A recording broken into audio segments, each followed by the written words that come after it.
At 2:07 a.m., Caracas didn't wake up. It froze.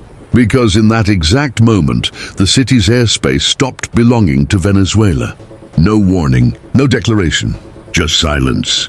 And then movement. Here's the question no one can answer yet. How does a sitting president vanish from his own capital before sunrise? This wasn't a coup you see on television. This was something colder, faster, naval warfare without ships in sight. Above the city, unseen assets were already in position. Not to bomb, not to terrorize, but to own the sky. In modern naval warfare scenario analysis, control doesn't begin at sea. It begins in the air, minutes before anyone realizes they've lost. Radar screens went blind, command channels went quiet, and Caracas became a sealed environment. What most people don't understand is this. If you control the air for just 1 hour, you can rewrite a nation's future. And that hour had already begun. The first explosions weren't meant to destroy anything. They were signals, sharp, precise, psychological. In naval warfare scenario analysis, this is called environment shaping. You don't fight the enemy yet, you confuse them first. Air defense systems near Caracas lit up, then went dark, not because they were destroyed, because they were neutralized. Stealth aircraft were already overhead, invisible to most senses. Jets designed not for dogfights, but for dominance before anyone reacts. Pilots weren't looking for targets, they were looking for responses. Who moves? Who transmits? Who panics? Every reaction revealed a weakness. And somewhere deep inside the capital, a single location just became the most important place in the Western Hemisphere. Because once that location was confirmed, the operation crossed a line. From surveillance to execution, and the next sound Caracas would hear wouldn't come from jets. It would come from something much closer. The sound came low, heavy, relentless. Helicopter rotors cutting through the dark like a warning no one could stop. This was the moment the operation became visible. And by then, it was already too late. Black Hawk variants flew precise corridors over Caracas. Not random, not rushed. Each route rehearsed again and again in mock cities far from Venezuela. In naval warfare scenario analysis, this is urban insertion under air supremacy. The most dangerous phase, unless the sky already belongs to you. And it did. Chinooks followed, larger, slower, carrying weight, men, equipment, consequences. Witnesses described them hovering, repositioning, refusing to rush. Because speed wasn't the objective. Control was. Every landing zone was temporary. Every second counted. Every mistake was unacceptable. And somewhere below, elite teams were moving toward a fortified compound where one decision would reshape history. But here's the part most people miss. These helicopters weren't extraction vehicles. Not yet. They were closing a net, and the net was almost tight. While the helicopters drew attention, something quieter was happening above them. Eyes in the sky, unmanned platforms and surveillance aircraft were tracking every movement in real time. Cars, guards, secure corridors, escape routes. Nothing moved without being seen. This is the invisible layer of naval warfare, information dominance. Who knows more? Wins faster. Inside the capital, communications fractured. Orders conflicted. Commanders hesitated. And hesitation at this level is fatal. The target location was no longer a guess. It was confirmed, locked, timed. That's when the order shifted. From observe to take, teams moved simultaneously from multiple directions. No dramatic firefight, no chaos. Just speed, precision, and overwhelming certainty. Within minutes, the unthinkable happened. The president of Venezuela was no longer in control of anything. But the most dangerous moment was still ahead, because capturing a leader is easy compared to getting him out alive. Once custody was confirmed, the clock started ticking. In naval warfare scenario analysis, this is the extraction window, and it's brutally short. Every second on the ground increases risk exponentially. Crowds form, loyalists mobilize. History pushes back. There was no announcement, no cameras, no pause. Maduro and his wife were moved immediately, heads down, surrounded, silent. Not toward an airport, not toward a convoy, upward. Helicopters were already waiting, engines hot, rotors turning. The city below had no idea what was leaving it.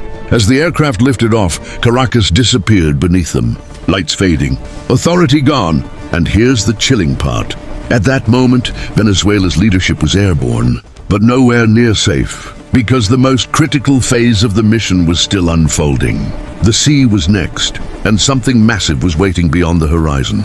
The helicopters didn't head north by accident. They flew low over open water, hugging pre-cleared corridors where radar coverage simply didn't matter anymore. This is where naval warfare fully enters the story, because control of the sea means control of everything that comes after.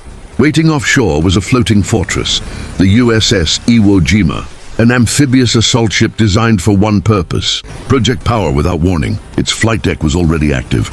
Lights on, crew in position. As the first helicopter appeared on the horizon, the mission shifted again, from extraction to containment. Landing on a ship at night under operational secrecy is one of the most complex maneuvers in modern warfare. There is no margin for error. The rotors slowed, the deck crew moved, and in seconds, the most guarded man in Venezuela stepped onto US steel. At that instant, everything changed, because once aboard Iwo Jima, there was no longer a rescue scenario, only custody, and the ship was already turning away. The moment the USS Iwo Jima altered course, the operation crossed a point of no return. At sea, distance equals security, and every nautical mile mattered. Inside the ship, procedures shifted instantly. No celebration, no speeches. This wasn't about victory. It was about control. In naval warfare scenario analysis, an amphibious assault ship isn't just a vessel.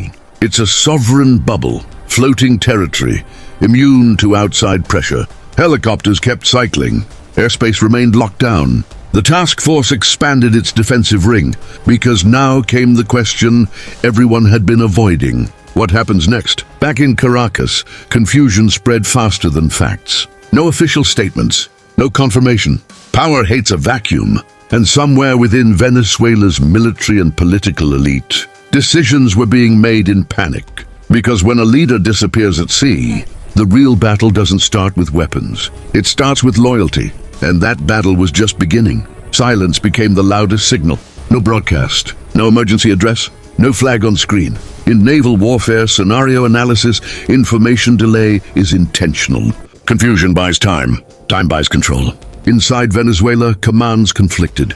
Some units stood down. Others waited for orders that never came. Meanwhile, the USS Iwo Jima wasn't just sailing. It was protected by layers, surface ships, submarines, air cover you never see on maps. This is maritime dominance in its purest form. Once a high-value detainee is at sea, retrieval becomes almost impossible. And here's the twist no one expected. The operation wasn't finished when the ship left the region. It was only phase one, because removing a leader is tactical. What comes next is strategic, and the next move wouldn't happen in the air or at sea. It would happen on land, without a single soldier stepping ashore. The next phase didn't involve missiles, marines, or movement on a map. It involved phones. In modern naval warfare scenario analysis, power projection now extends into finance, diplomacy, and recognition. And this phase hits harder than bombs. As the USS Iwo Jima moved farther from the coast, quiet messages went out to generals, to ministers, to allies. One question repeated itself everywhere. Who's in charge now? Bank access froze. Foreign accounts paused. Diplomatic channels rerouted. No announcement was needed. The absence of Maduro was already reshaping reality. Inside Venezuela, commanders faced an impossible choice. Hold positions for a leader who might never return, or realign before history moved on without them. This is the unseen side of naval power. When the sea removes certainty from land, and as dawn broke across the Caribbean, one truth became unavoidable. The capture wasn't the shock. The silence afterward was. By the time the world began to piece the story together, it was already over. Not the operation, the outcome. From airspace control to helicopter insertions, from a fortified room in Caracas to the deck of the USS Iwo Jima. This was naval warfare without a battlefield. No invasion, no occupation, just precision. In scenario analysis terms, this operation rewrote the rulebook. Control the sky, own the sea, collapse authority from the outside. Venezuela's future now hangs in a space between uncertainty and opportunity, a vacuum waiting to be filled. And here's the final question that matters most. Was this a one-time operation, or a blueprint for how modern power will be used from now on? Because if it's the second, then what happened here wasn't extraordinary. It was a preview, and the world just watched the opening act.